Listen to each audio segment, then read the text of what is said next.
Good afternoon and welcome to the Midday News for Tuesday, March 17. I'm Carrie Simpson. A special welcome to our viewers on YouTube, TVJ International in the Cayman Islands, and online at onespotmedia.com. Here's what we have in the bulletin.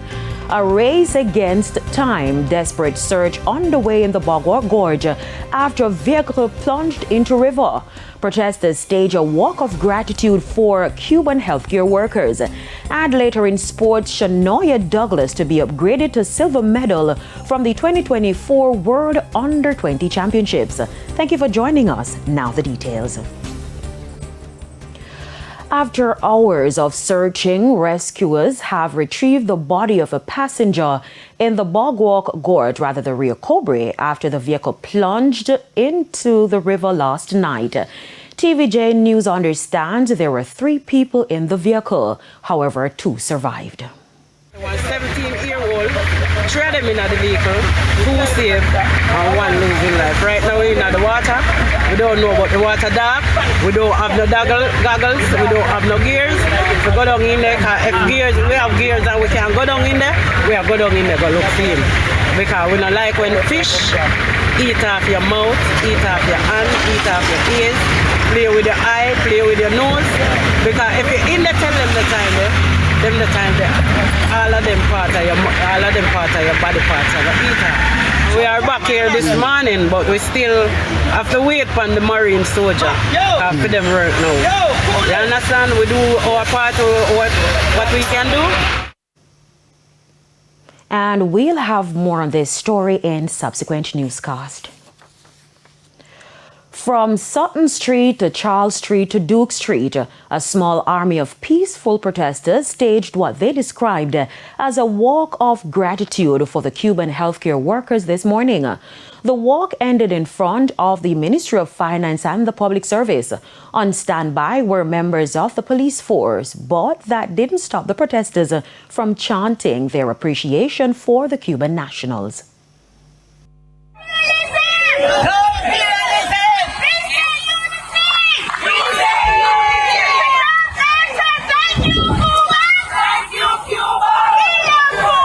For 15 to 20 years, I couldn't see out of this eye. And 2016, Cubans do a surgery on it. And I can see, I'm so very proud of them. And anything the Cubans say, anywhere them I go, I did it with them because I've been benefit. And I see the purpose of them, and they are worthy to be here. To other news, Jamaica is being urged to take bold steps in reshaping its education system as the region confronts rapid technological change and the growing influence of artificial intelligence. Education Minister Dr. Dana Morris-Dixon made the remarks at the opening of the Caribbean Examinations Council CXC conference.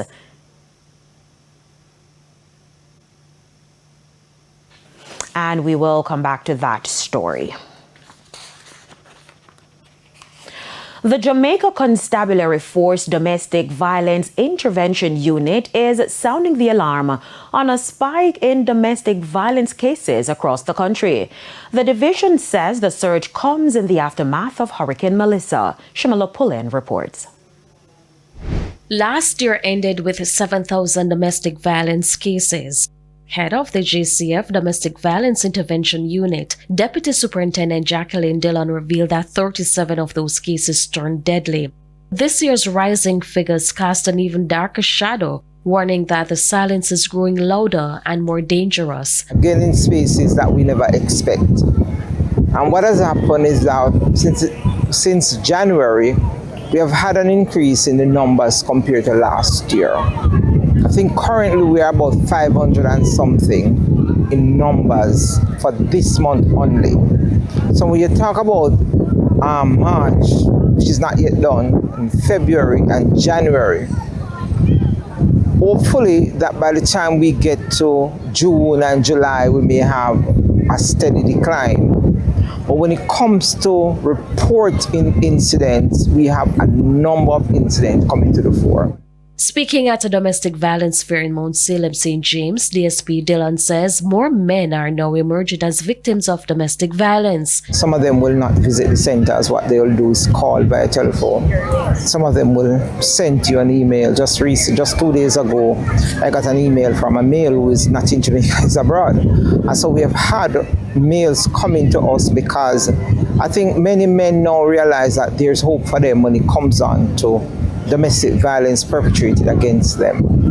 And the fact that the JCF has pushed to ensure that men have a voice when it comes on to reporting incidents of domestic violence. So we continue to see those increases. Last year we had increase over the year before. Despite ongoing public education efforts, many people remain reluctant to report these cases. She says changing that mindset will take time. It's not overnight. It takes a lot of effort, both on the part of the person who's intervening and the person who needs that help. At the end of the day, the person who requires the help will have to find that deep motivation to want to help themselves. And so we always encourage persons. We sit down, we have the conversation, we talk about what they need to do next, and we put it on the table so they choose the right way. Shamela Pullen, TVJ News.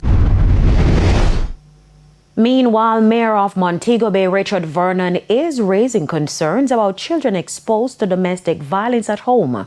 He warns it continues to influence many of them toward a life of crime. I urge those who engage with families to continue to do so. Have the parenting workshops, the spousal consultations, and all the different things that we need to do to ensure that we can reduce strain. And strain is what you develop when there are interpersonal conflicts. Sometimes you grow up in an abusive home, and it negatively affects the child. And that strain boils over into something else, into that tipping point where the child commits murder. We will have to adjust. That declaration from Medical Health Officer for St. Thomas, Dr. Doane Smith, in response to the departure of Cuban doctors, nurses, and dental surgeons. Speaking at the recent sitting of the St. Thomas Municipal Corporation monthly meeting, Dr. Smith said the health department has survived the last week since their departure. However, it has been finding ways to fill the gap. New staff that we're onboarding at this point in time. We have nurses that we're onboarding presently, Jamaican nurses that we're onboarding presently. And we have done interviews for doctors who will be onboarding soon also. So by another couple of weeks, we should be functionally back to where we are. As for specialists, Dr. Smith says the doctors that are currently on staff are specialists in their own right. And we are just now to complete the process of bringing those persons on to service.